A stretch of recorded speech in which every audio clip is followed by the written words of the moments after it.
24 март асосгузори сулҳу ваҳдати миллӣ, пешвои миллат, президенти ҷумҳурии Тоҷикистон муҳтарам Эмомалӣ Раҳмон дар ҳошияи конфронси оби Созмони Милали Муттаҳид 2023 дар шаҳри Нью-Йорки Иёлоти Муттаҳидаи Амрико бо мудири иҷроияи хазинаи кӯдакони Созмони Милали Муттаҳид хонум Катерин Рассел мулоқот намуданд. дар рафти мулоқот масоили ҳамкории Тоҷикистон бо хазинаи кӯдакони Созмони Милали Муттаҳид давоми 30 соли шарикӣ баррасӣ гардид. президенти мамлакат муҳтарам Эмомалӣ Раҳмон ҳамкорӣ ҷиҳати ҳифзи саломатии модару кӯдак, таҳсилоти босифат ва фарогир, солимии ҷавонон, ислоҳоти сиёсати иҷтимоӣ ва ҳифзи кӯдакро яке аз самтҳои муҳими робитаҳои муштараки босамар арзёбӣ намуданд. мудирияти захираҳои об ва ҳамзамон татбиқи стратегияи рушди миллии ҷумҳурии Тоҷикистон барои даврае то соли 2030 ки ба ҳадафҳои рушди устувор мутобиқат мекунад аз ҷанбаҳои дигари ҳамкорӣ номида шуд. сарвари давлат ба роҳбарияти хазинаи кӯдакони Созмони Милали Муттаҳид барои дастгирӣ дар давраи пандемияи COVID-19 ҷиҳати пешгирӣ аз паҳншавии бемории сироятӣ дар Тоҷикистон изҳори сипос карданд. таъкид гардид ки ҳукумати ҷумҳурии Тоҷикистон масъалаҳои марбут ба ҳифзи ҳуқуқи кӯдакон ва наврасонро ҳамчун яке аз самтҳои афзалиятноки сиёсати иҷтимоии худ медонад. қабули қонуни ҷумҳурии Тоҷикистон дар бораи ҳифзи ҳуқуқи кӯдак мисоли равшани ин гуфтаҳост. ҷонибҳо зимни мулоқот ҳамчунин масоили ҳамкорӣ дар самти пешгирӣ аз зӯроварӣ дар оила, ҷиноятҳои аз ҷониби ноболиғон ва нисбати ноболиғон содиршуда, ҳифзи ҳуқуқи кӯдакони осебпазир ва маъюбро баррасӣ карданд.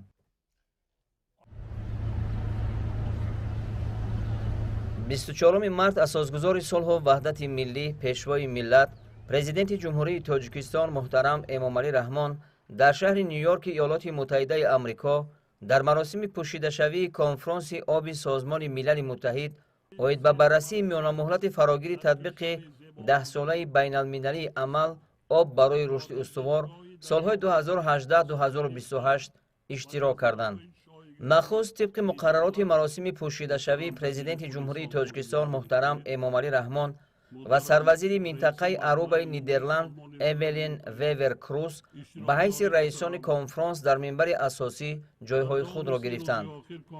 пешвои миллат муҳтарам Эмомалӣ Раҳмон ҳамчун раискунандаи конфронси дуюми Созмони Милали Муттаҳид оид ба масоили об суханро ба дабири кулли Созмони Милали Муттаҳид, раиси Маҷмаи умумии Созмони Милали Муттаҳид ва раиси ниҳоди Созмони Милали Муттаҳид об Жилбер Хумбо дода, сипас бо нутқи ҷамъбастӣ баромад намуданд.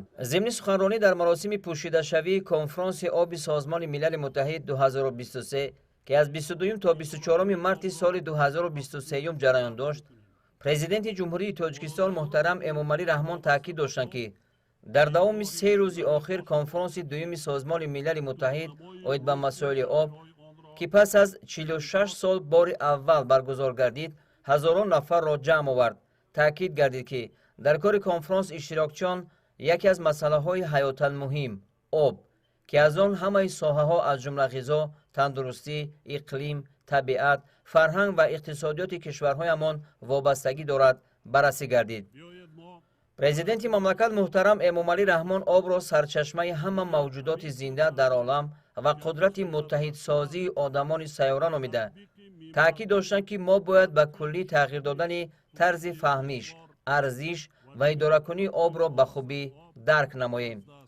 моро зарур аст ки вобаста ба об дидгоҳи наве дошта бошем ки дурнамои рушди захираҳои онро инъикос намуда, ҳамзамон ба таҳкими нақши захираҳои оби тоза дар рӯзномаи Баъдинаи ҷаҳонӣ мусоидат кунад, иброз доштанд зимни суханронии президенти мамлакат. таъкид шуд ки ҷумҳурии Тоҷикистон ва шоигарии Нидерланд ҳамраисони ин конфронс дар ҳама марҳилаҳо бо кишварҳои аъзои Созмони Милали Муттаҳид ҳамкории хуб доштанд. ин робитаҳо кишварҳои сайёраро дар масоили об шарикони воқеӣ гардонд. дар кори конфронс масоили вобаста ба кӯҳҳо, пиряхҳо ва дарёҳои сермаҷро дар кишвари зебоманзари Тоҷикистон то резишгоҳи дарёҳо, соҳили баҳр ва ҷазираҳои шоигарии Нидерланд баррасӣ карда шуд. дар робита ба конфронси таърихии оби Созмони Милали Муттаҳид сарвари давлат таъкид намуданд ки қудрати бузурги об қитъаҳо, кишварҳо ва фарҳангҳои гуногуни ҷаҳонро муттаҳид месозад. пешвои миллат муҳтарам эмомалӣ раҳмон даъват намуданд ки биёед дар атрофи об муттаҳид бошем. ҳамин фурсатро ҷиҳати суръат бахшидан ба татбиқи минбаъдаи ҳадафи шашуми рушди устувор ва дигар ҳадафҳои вобаста ба об аз даст надиҳем. бо натиҷагирӣ аз кори конфронс таъкид шуд ки ин оғози шоҳроҳи нави амалҳои мушаххаси мо мебошад ва бо нерӯи нав акнун мо метавонем амалҳои таҳиягардидаи муштаракро дар соҳаи об ба ҷаҳон расонем. президенти ҷумҳурии тоҷикистон муҳтарам эмомалӣ раҳмон изҳор доштанд ки ин се рӯз дар ҳақиқат моро нерӯи наве бахшид. мо аҳли ҷаҳонро ба шаҳри ню йорк овардем.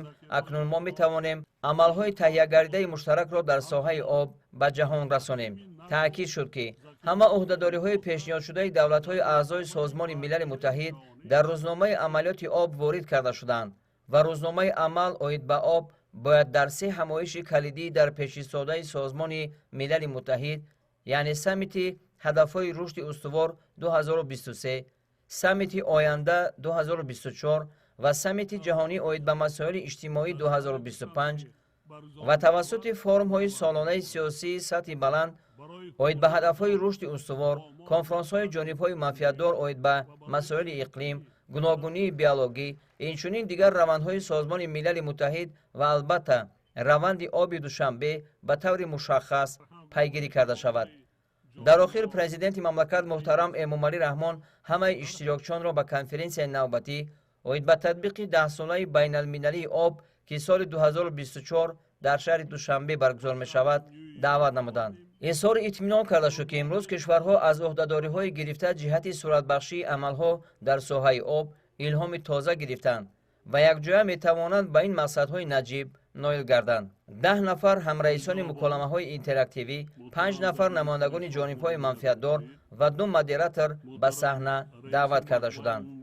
президенти ҷумҳурии тоҷикистон муҳтарам эмомалӣ раҳмон ва сарвазири минтақаи арубаи нидерланд қуттии рамзии рӯзномаи амал оид ба обро бо тамоми ӯҳдадории кишварҳо ба дабири кулли созмони милали муттаҳид ва раиси маҷмаи умумии созмони милали муттаҳид тақдим карданд.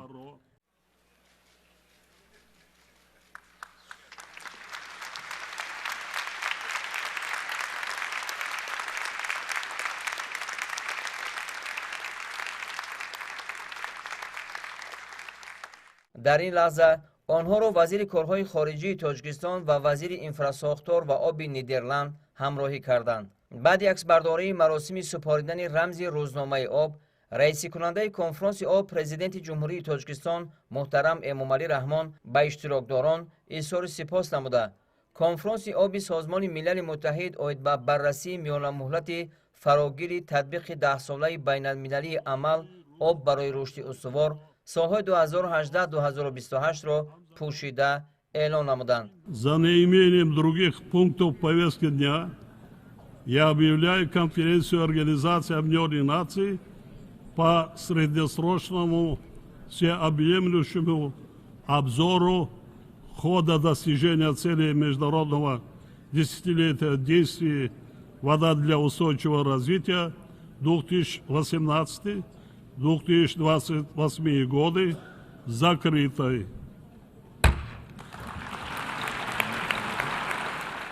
дар поёни маросими пӯшидашавии конфронс навори кӯтоҳи видеоии ҷамъбастӣ намоиш дода шуд.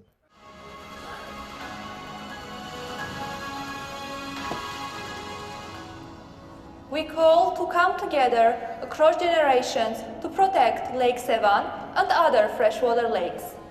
My hope is that knowledge on protection against water is spread across the world.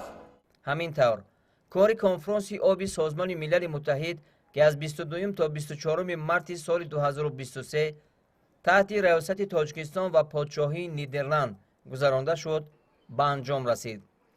таъкид кардан ба маврид аст ки дар ҳошияи конфронси об сарвари давлат муҳтарам эмомалӣ раҳмон бо подшоҳи нидерланд роҳбарони як қатор ташкилоту созмонҳои байналмилалӣ вохӯрда масъалаи ҳамкории дуҷониба ва рӯзномаи конфронсро баррасӣ карданд. инчунин дар доираи кори конфронс садҳо ҳамоишҳо дар мавзӯъҳои обу иқлим баргузор гардид. иштирокчиёни конфронс ва ҳамоишҳо ба саҳми пешвои миллат ва тоҷикистон дар самти ҳалли масъалаҳои марбут ба об, иқлим ва пиряхҳо баҳои баланд доданд. با همین سفر کاری پرزیدنت جمهوری تاجیکستان محترم امامعلی رحمان در شهر نیویورک ایالات متحده آمریکا که از 20 تا 24 مارت جریان داشت به انجام رسید. نیمه دوم روز 24 مارت سرور دولت محترم امامعلی رحمان از شهر نیویورک آمریکا به وطن برگشتند.